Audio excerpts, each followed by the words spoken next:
Hello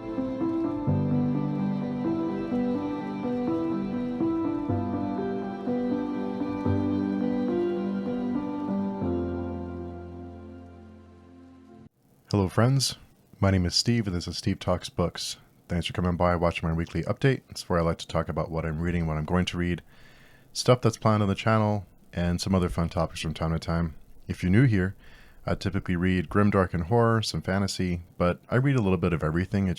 Lately it's been a lot of grimdark and horror, and it looks like it'll be grimdark and horror for a little while, especially with my upcoming TBR and some other authors that I'm speaking with soon.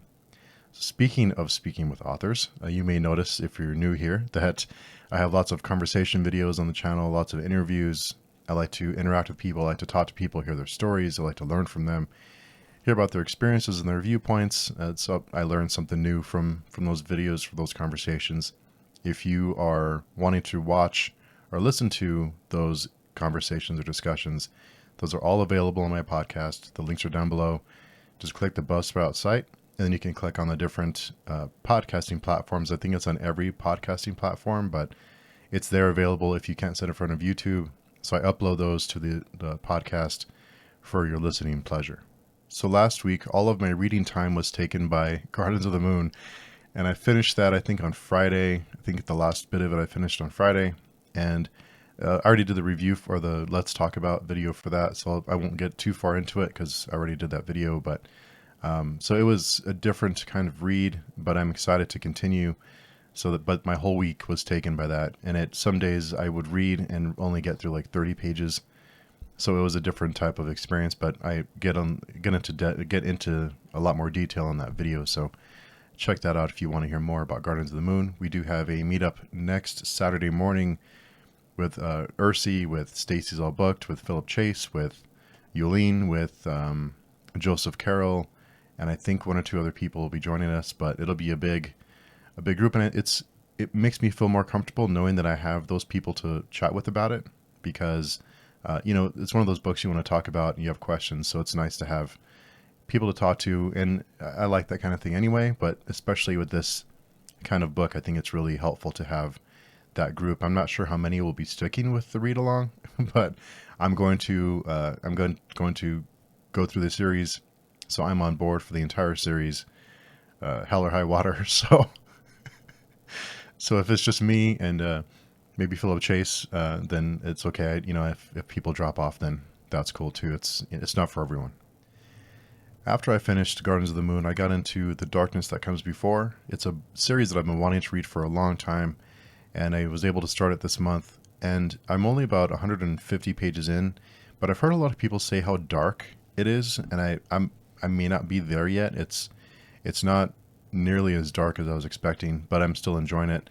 And it was a pretty big change of pace from Gardens of the Moon, but I hope to have that finished by next week. I'm trying to take my time with that one too, and it is a chunker. It's a thick boy, but that's kind of where I am right now. About 158 pages. I think I'm on chapter 6, or let's see. That's gonna bother me. Yeah, chapter 6. I'm on chapter 6. Anyway, it doesn't matter. So last week on the channel, I did have the author interview with P.L. Stewart. He's the author of A Drowned Kingdom. And P.L. Stewart is one of the most pleasant, positive, inspirational people you'll ever talk to. It was just a pleasure to talk to him. And so check that out if you haven't already. But, we always, I write, like a page of questions, and we got to like half of them because we just go off on all these different tangents, and that's kind of where the best questions come from, is just mid-conversation. So it was a really great time, and P.L. Stewart's a really great, positive person to be around, and that's good to have that kind of positivity around to kind of keep you straight and keep things in perspective. I think it's a good thing. So more on P.L. Stewart here in just a little bit. And then this morning we had the More Than a Vampire discussion with author J.R. or Joseph Carroll, Stacy's All Booked, and Nathan. They came by. We had a really great conversation, really thought-provoking, some of the topics we talked about, so check that out if you haven't already. We do get into spoilers, but it's at like the last 30 minutes or so. The first 30 minutes are pretty spoiler-free, so you can watch that and then read the book and then come back and watch the rest of that conversation. This week on the channel is going to be pretty busy because I'm recording this in the morning on Sunday, and I have a day today and quite a week. So later this afternoon, I'll be talking with author Peter McLean. He's the author of Priest of Bones. It's the first grimdark book I read, and I've been wanting to talk to him for a long time. I finally got up the courage to ask him about that, to ask him to meet with me. And coincidentally, it's the 100th upload. It will be the 100th upload for my podcast. So that's kind of cool the way that worked out. So again, this week on Wednesday, I chat with author Adrian Selby. So looking forward to that. If there's any questions you would like me to ask Adrian Selby, leave them down below. I will also have, choice. I'll have opportunities on other platforms or on the forums to post questions for him. On Friday, I'm talking with author Anthony Self. He's the author of Birthday Treat. I've talked with him previously, and we had a really long, fun conversation. So I'm looking forward to that. That's on Friday. That I will be recording it. Not sure when that'll be released. It just depends. I don't want to have them too often. I like to kind of break them up a little bit. I do have a ton of them planned. So I will have a let's talk about Heart Strange and Dreadful between those two interviews to kind of break things up, because they're long. They can be long videos. So then on Saturday morning at 11 o'clock Eastern, we are having a discussion for Guardians of the Moon with just a ton of really wonderful people. So looking forward to that. Hopefully I'll understand a little bit better. And on Thursday, I am meeting with Richard Nell and Sarah Chorn for a casual, it just kind of worked out that we're going to get together and just have like a chat. I don't think that'll be live streamed. I think that'll be recorded. And we do have a few other people who are on the invite list that not sure who else will show up, but really looking forward to that. No new books again this week. I'm on a dry spell for new books, new releases. It was kind of fun while it lasted. It looks like that's kind of dying down a little bit, but maybe someone will reach out with a book they want to release or just help spread the word about. So hopefully that happens again. That was kind of fun. So also, I need your help. So I had mentioned earlier, I had the interview with P.L. Stewart, and leading up to that discussion, P.L. Stewart is really involved in like the community, and he likes to be supportive, and he's really involved in the community, in the fantasy writing community. And so I had been thinking before that conversation about asking him to do a collaboration, just to maybe like once a month have like an ongoing series where we talk to other authors or maybe other creators or bloggers or something, maybe up to 4 people, and just have like a chat, like what are you reading, what are you looking forward to, what kind of just like a check-in, and have like a rotating guest list where people can come in and chat with us, and just have like a round table kind of thing. So that is coming at the end of the month on the 28th, I believe. It's on the calendar on the forums, but I'm terrible at names.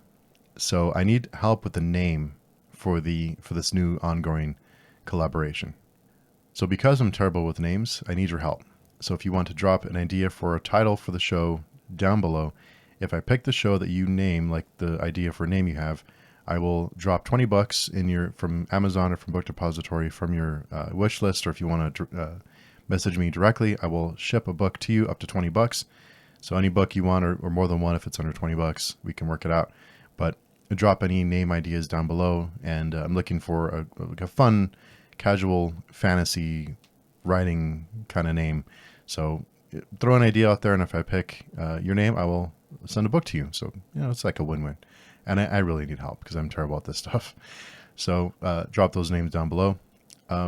This week, I'd been wondering, because I'd been on a roll of some really great books. I wanted to ask all of you, what is your pet peeve with a book? So if you're reading a book and you like all other aspects of it, what's the one thing that can throw you off and just ruin your enjoyment of that book?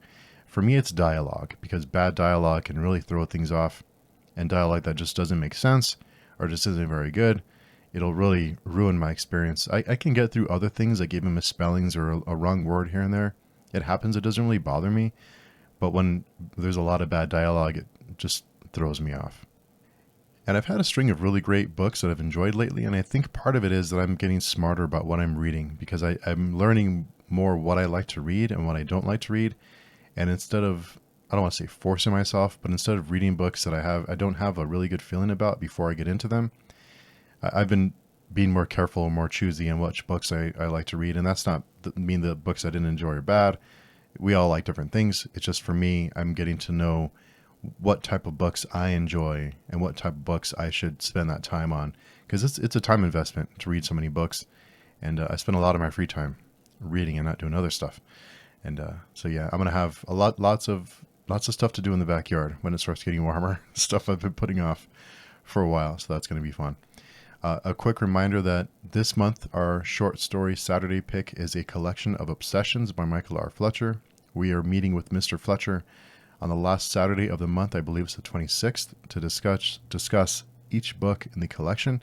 So he's going to meet us on stream. Anyone is welcome to join that, whether it's in the chat or on stream. The event is on our calendar, so RSVP on the forum calendar. Let me know you're coming. I post all the links there for StreamYard and all that fun stuff. So check that out. The book is available on Kindle Unlimited. So if you have a Kindle Unlimited subscription, you can read it with that subscription or pick up the book and check it out. I have read a couple of stories from it and I really enjoyed them. I like Michael R. Fletcher's writing. So I'm really, it's a book that I wanted to pick for this month. And thankfully everything worked out and Mr. Fletcher was kind enough to come by and chat with us. So hope you join us. Hope you join in the fun. So tell me about your week. What are you watching? What are you listening to? What are you reading? What are you enjoying? My wife and I we finished Ozark, the last season of Ozark, last night, Saturday night. And I got to tell you, kind of a bummer. And I hate to compare it to Breaking Bad because I think Breaking Bad became the standard for this type of story. And I think Ozark, from the very beginning, it lacked that subtlety and that nuance that Breaking Bad has. That Breaking Bad started here and it ramped the whole way. It ramped all the way to the end. And Ozark started here. Instead of starting down here, it started like in the middle as far as the tension, and it kind of wanted to get into it right away. And it just pushed you into it. Or Breaking Bad, you kind of eased into it. And the development of the characters, I don't feel like the development of the characters, and I won't spoil it for anyone, but I don't think the development is, as you take a step back and look at the entire the journey to this point, I just don't see character development, like much character development. There is a little bit, but not enough for as much as they've been through. I don't think that's, and the last episode of this season of Ozark, there's another part to come, but it was kind of like a strange place to finish the season. I think there's some really great acting in Ozark. I just think there's something missing from it. Do you know what I mean? There's like something not quite right. It doesn't have that It's fine. It just isn't great. So let me know what you think about Ozark if you are watching that or if you've watched it before. So if you want to connect with me, I am on a bunch of platforms now that I wasn't on before. Facebook, Instagram. I use Vero for a lot of my personal stuff. I use Vero more than pretty much anything else. I just prefer the platform. I do post on Instagram once in a while and on Facebook once in a while. It's just hard to keep up with all these platforms that I just don't have a lot of time for it, and I just forget sometimes to check. But I'm trying to check more often on like Instagram. Facebook I'm really bad at. I just don't like. I've never used Facebook until like a month ago. I just don't like that platform, and I'm going to take a look at like the analytics of using Facebook, whether it's helpful or not, because I just use it for the channel and for the podcast. So if it doesn't make sense to have it, I probably won't continue using it. Instagram, it's kind of fun, but so we'll see how that goes. And I do have some channel art coming soon that I'm excited about. It's been being hand drawn, and I've seen some sneak peeks, and it looks really great. So I'm excited about that. So that's coming very soon. The best place to connect with me is on our forum, creepingdeath.org. Just register for an account if you don't have one already, and we have all of our discussions. We plan all of our stuff there. We're at event calendar. That's where my blog is. Some other stuff. And I have been asking lots of authors lately that I haven't had the courage to ask before to have an interview. And I've done pretty good. There's been a couple like no responses, but you know, what are you going to do? You got to swing for the fences sometimes. But if there's an author that you would like me to ask for an interview, I'm up for it. There are a couple that we're just working out times that I'm really excited about. There's a few authors that I thought wouldn't even give me the time of day that have been really cool, like really easy to talk to, and were a yes right away. And I was like, wow, that's pretty neat. That's pretty cool. So I've been pleasantly surprised with the response, and so I'm kind of on a little bit of a roll with people accepting my invitations, but there's a lot of interviews coming up. I have a full slate. I may be full all the way until April. So yeah, it's been busy, but I'm having a good time. Hope you're enjoying them. As always, I'm open to any ideas or feedback that you have. Let me know what your thoughts are. I have been releasing short 1-minute clips on Twitter and on Facebook and on Vero of previous interviews that I've had. So I'll pick like a up to 60-second clip, and just to kind of, spread the word about them for the authors, and just to kind of spread the word for the podcast. And it's been fun going back and watching some of these. It's like so many great conversations, and it's just a lot of fun. So I hope you all enjoy it. So again, thank you. Hope you all have a great weekend. If you do watch the Super Bowl, let me know who your pick is. If it's before the Super Bowl, if it's after, let me know what you did. I have some friends coming over. The friends I always have over, just to hang out. We're gonna, cook a little bit of food, some snacks, and just have a good time watching the game. Don't really have any skin in the game, so to speak. I'm a Bills fan, and I had my heart crushed a few weeks ago. So I'm rooting for the Bengals, but I think the Rams will probably win. I think they're just the better team overall. And I think the Bengals had a great run. I just think it may be the end for them, but they've accomplished a whole hell of a lot. And my heart says Bengals, my mind says Rams, but I just hope it's a good game, and it's nice to see different teams in the Super Bowl. And but it is funny how in the 90s, these rappers like Dr. Dre and these rappers were like Public Enemy #1, and they'd burn CDs and stuff, and then now it's like, let's have them on Super Bowl. It's funny how that works out. As always, thank you for watching. I really appreciate your support and your time. I know it's busy, and I want to thank you for coming by and watching the videos and supporting me and supporting what I do here. And let's interact. Let's have a conversation. Hope you all have a great day, a great weekend, great week. We'll talk to you soon.